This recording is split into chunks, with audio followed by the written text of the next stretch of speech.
Within the realm of context of literary analysis, formalism, Home Roger Fry and Bloomsbury writer Cleve Bell pioneered the theory of formalism.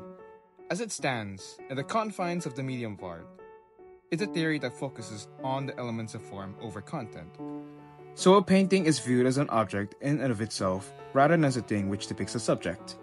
In Gruff, by Julian Curry and the Righteous Robot team, he is known as a writer, a director, who has created a varying degree of works in the past, and is now presenting a heartwarming short film for performance examination.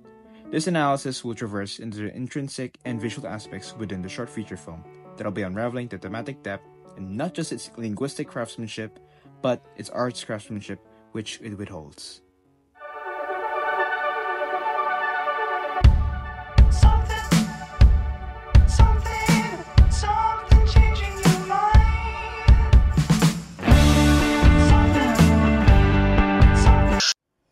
The title Gruff is immediately presented in the first dialogue spoken. These are the good people of Olden Town, hewn from the harshness of an unforgiving land and less forgiving times.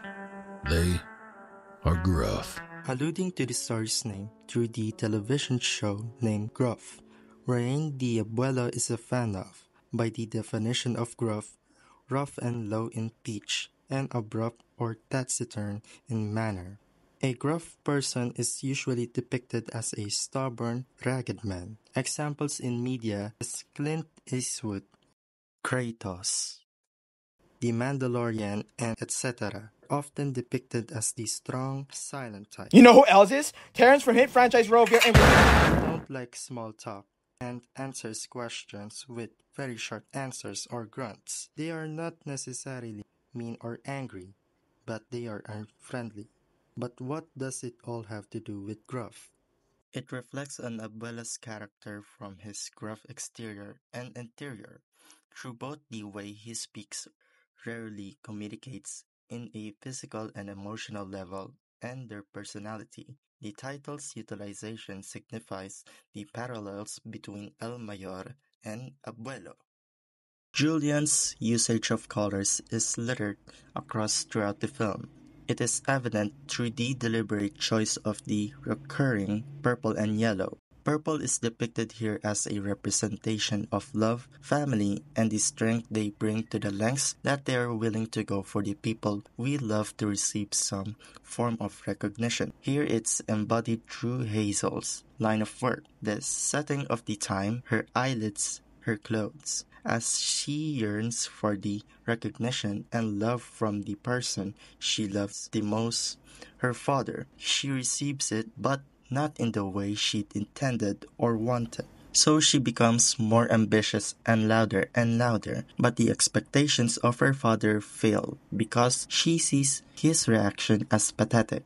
And because within that purview of love, those who are unable to give love are not able to receive it. So they became distant and quiet, and deny self and thus the other, until all that distance caught up to them. Whereas yellow is depicted as recognition, achievement, and ambition. This is signified by the trophies and achievements she's attained in her years of service. Especially the photo of Hazel shaking hands with the president, and it's all shown through Abuelo, a literal figure of representation in her life that represents that in all that she does, she wants to hear how much he's proud of her. The juxtaposition of yellow and purple in the hospital scene evokes an opposition between Abuelo and Hazel. They're opposites, due to their inflection and how she's silently agreed upon the emotional distance. But in that silence, they offer each other understanding and comfort in the toughest of times.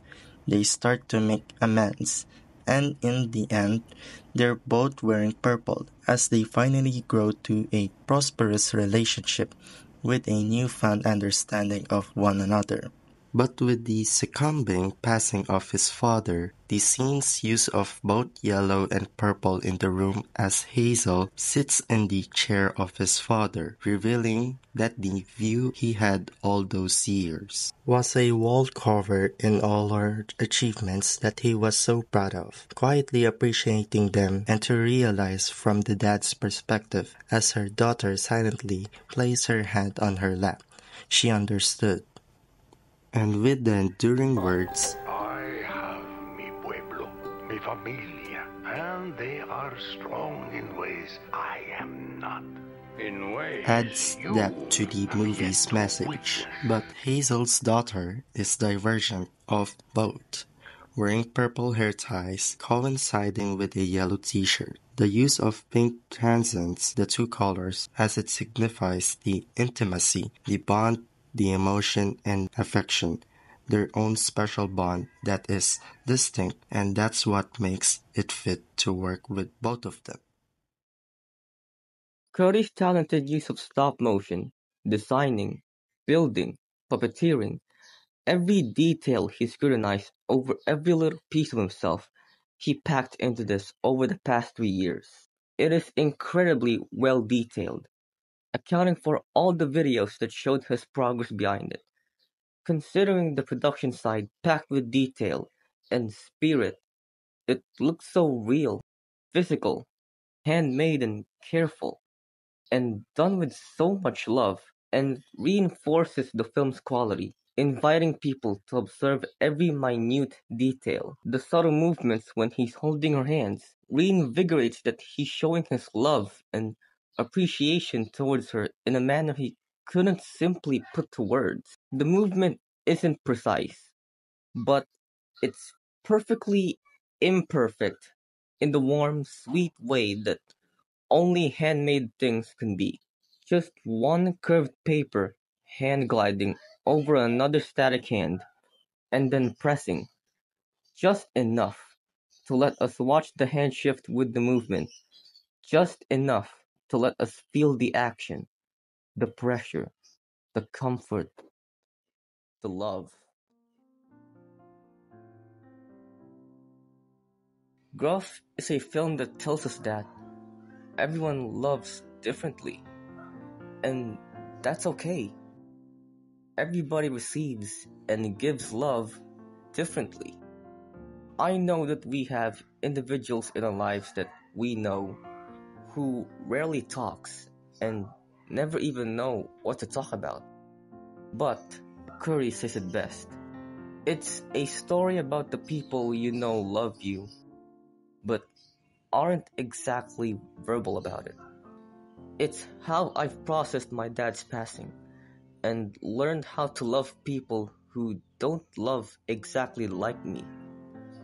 I believe we all have individuals in our lives, related or not, that pride themselves as the strong, silent types. Through the short film, I hope all of us can learn to empathize, connect, and more deeply love those who have so much more to say than we think, and just need us to listen.